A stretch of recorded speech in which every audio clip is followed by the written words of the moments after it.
Attack, blame, destroy. What's happening to us when we see these words? You want me to like just read it off? Or? Why don't we start with that? Yeah, just read a list. Okay. Kill, shame, and shameful. When our brains take in these expressions of outrage. Hateful and hate. So if you're tweeting about a politically divisive issue, like let's say climate change or gun control, your tweet is 20% more likely to be retweeted if you're using this sort of morally emotional language.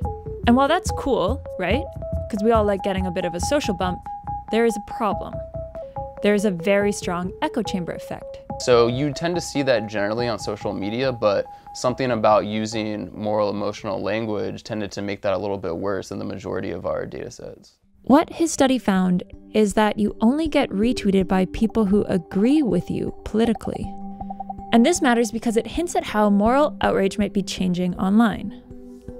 Since so many of our political debates take place online, if moral outrage is only adding to the noise, then it's worth asking why we'd even express it anyways if its effectiveness might be waning.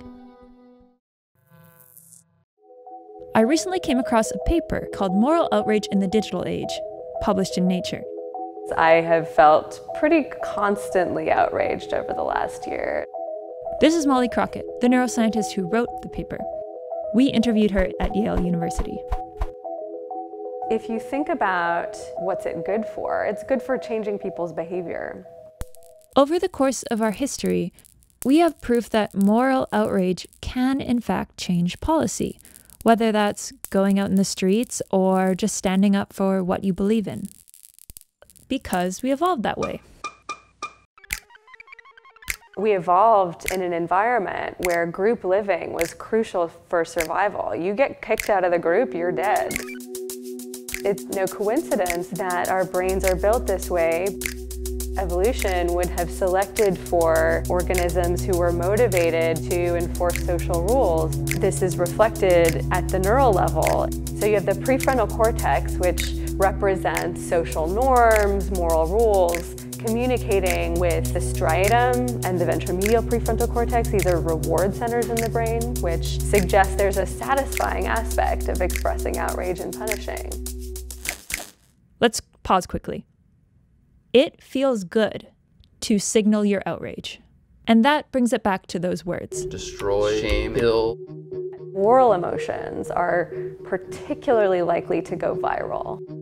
And over time, what was originally a goal-directed behavior, where you have a goal of you have this strong emotion and you think this information is really important and others should see it too, to just mindlessly clicking on the share button. So, especially on topics with a broad range of opinions, if you are blaming people and shaming people, it could have fairly little effect. If we can't get a handle on how the technologies that we created might be tearing apart the social fabric of our lives, that's serious. We need to figure this out.